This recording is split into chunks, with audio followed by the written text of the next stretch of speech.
Three, two, one, start. Okay, good evening. Welcome to our group's discussion on embedding values of an effective organization. So I'm Yipin. I'm the moderator for this discussion. We have a diverse panel today representing different nationalities and profession backgrounds. So let's do a quick intro. Medina? Hi, my name is Elina, and I was an assistant architect back then for almost a year. Yeah, All in right. Penang. And oh, okay, sure, cool. So to Najmi?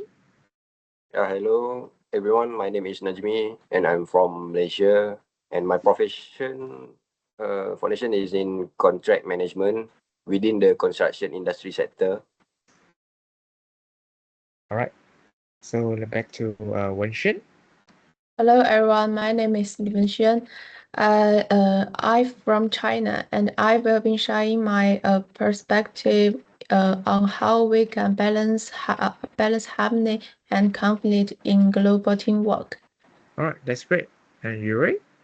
Hi everyone, I'm Gu Yurui. I'm from China and will be focused on how value guide our stage decision when the pressure is on.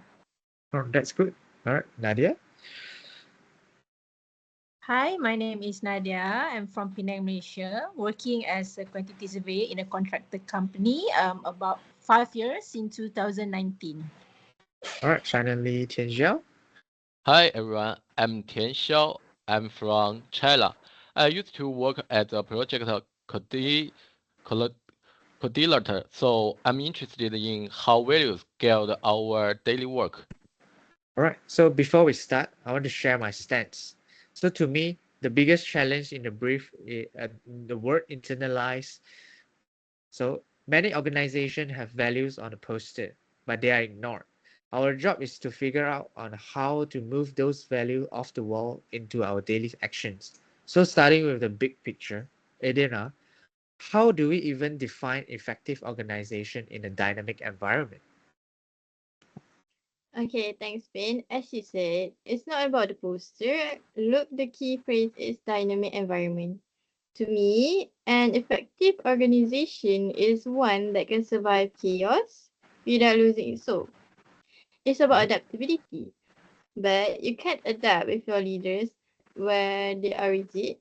I have gained a deeper understanding of how organizational effectiveness is shaped by operating within a dynamic environment, where today's organizations face rapid changes in technology, stakeholder expectation, and external pressures which require continuous adaptability.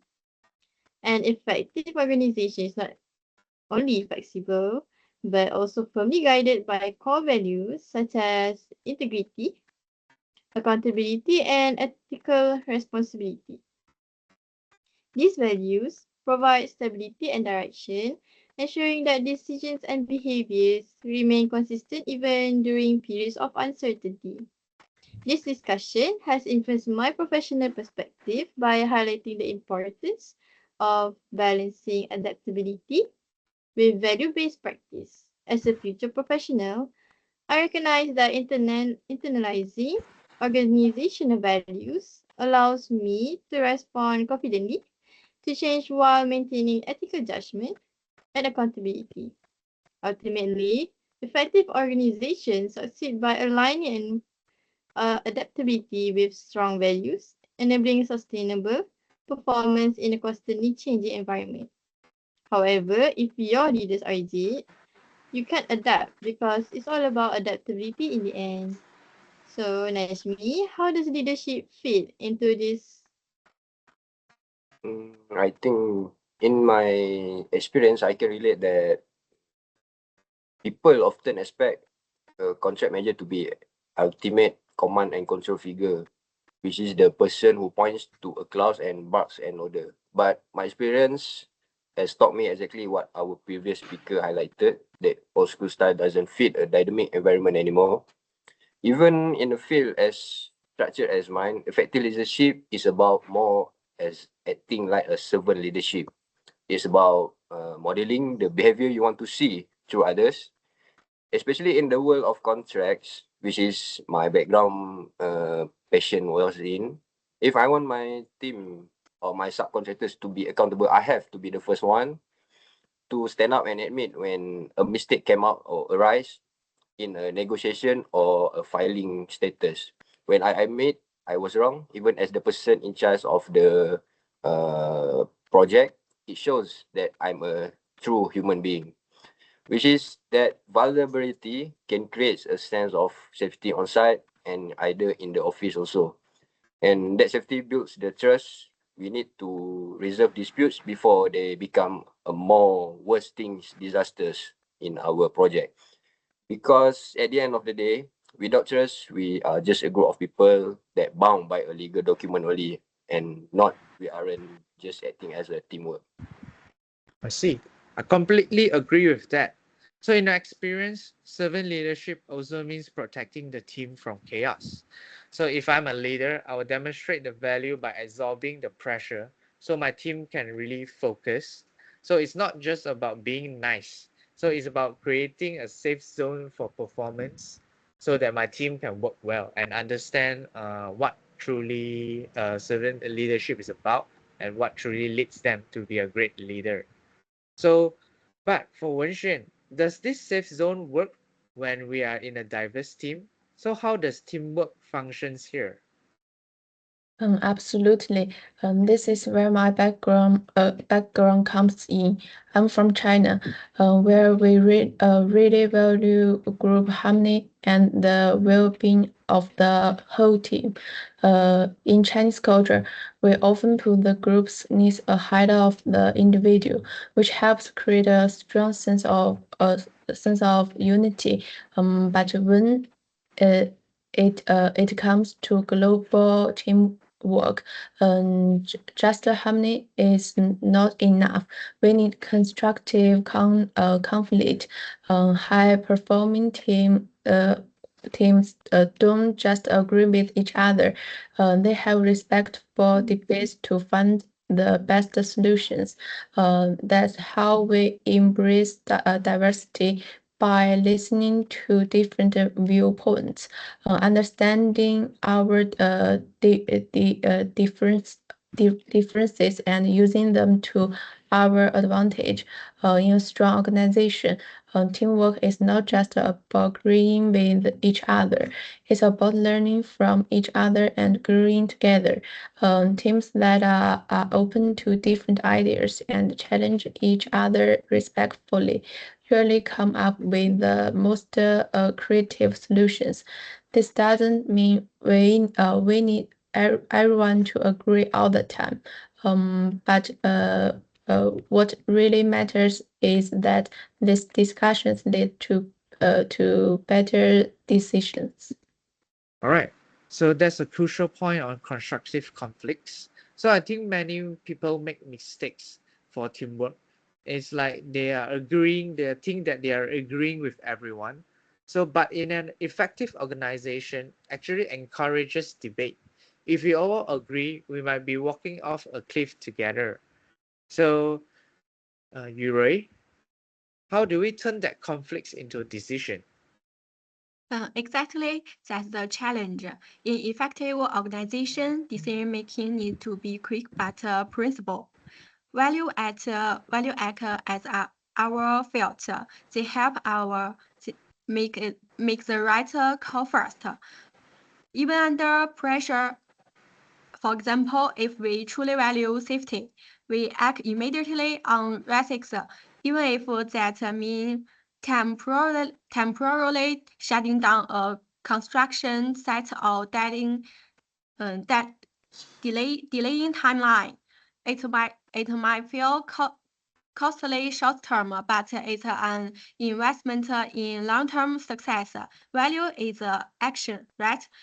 But this does Yeah. come with a cost. Prioritizing safety or ethics often means higher expenses or delays. In the short run, it looks like we are losing money. For your experience, is this approach realistic? Okay. All right. So, so we're asking, how do organizations balance their core value with financial reality?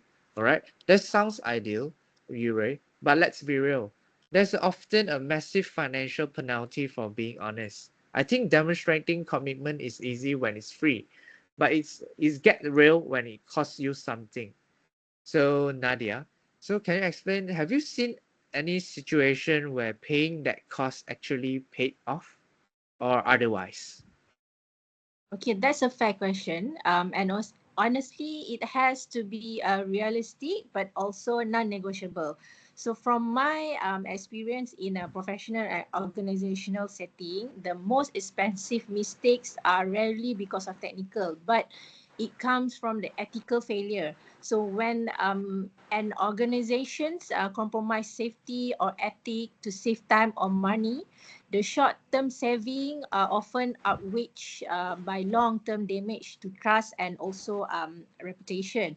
So for me, ethical conduct means doing the right thing even when the situation is not convenient and also costly. So especially when no one is watching. So that is where the values truly matter in a decision making. So if an organization claims that safety or integrity is a core value, then act on the risk, even if it causes delay. It will protect the incredibility and also the reputation in the long run. But of course, ethical decision involve trades-offs. There will always has a pressure from the budget, schedule, and also stakeholder. So when ethics are sacrificed for short-term financial gains, the consequences might include like legal issues, reputation damage, and also the loss of the employee trust. So for me, that costs far greater and hard to recover. So this is why ethics should act as a decision anchor, because success can sustain not just about short-term profit, but is also maintaining trust and strong reputation over time. Right. I love that point about reputation. It brings us to the final requirement, professional identity. Everything you all said, leadership, teamwork, ethics, it all comes down to the individual. Internalizing means I don't need a handbook to tell me what to do. My professional identity is my integrity. If I am an effective professional, I carry these values into every meeting and every email. All right. After listening to everyone, I feel this is very clear in real work. For me, internalizing values is about what we do when things get busy and stressful. In a dynamic environment, things change fast. We don't always have time to check rules or ask someone for help, so we use our own judgment. If values like honesty and responsibility are really part of us, they appear in small daily actions. For example, how we talk in meetings, how we handle problems, and how we react when something goes wrong. Admitting mistakes and saying something when it fell wrong are simple examples. So, for me, an effective organization starts with people. When people live these values every day, the organization works better. I see. Wow, that's resonate with me. So it reminds me that professional identity isn't a title on a business card. It's like a reputation. And reputation takes years to build and just like 5 minutes of even seconds to destroy. So this has been a strong discussion. Does anyone want to add a final thought on how hard this is to actually do? I think the hardest part is consistency. It's a daily battle. Okay, I agree with that. So to wrap it up our discussion, so we have defined an effective organization not by profits, but by values. We explore how leadership serve actually, and how teams debates, and how ethics must override profits. So this has been incredibly rich. So we've gone deep into the nonsense. So before we close, I want one final sentences from each of you. So what's the one thing that you guys can think of to like should take away from this discussion? We start by Indina. Well, for me, adaptability without values is chaos. All right, we go next on Najmi. What do you think? I think after all of our discussion here, all I can say that I was thinking that leaders must serve first. That's All right. my thought. Okay, so for Wenxian, what do you think? I think diversity needs constructive conflict. All right, for Yuri. I think decision must be value driven, even when it's hard. Okay, so for Nadia. So one takeaway that I can get from this discussion is that ethic, it's a long-term survival strategy. I see. So finally, Tianxiao. I think your values are your bread. All right. Ultimately, as Tianxiao said, we must internalize this to shape our professional identity. So thank you, team. Okay, Thank you, Finn. Thank you. Thank you, everyone. Thank you, everyone. Thank you. Thank you, everyone. Thank you. Thank you.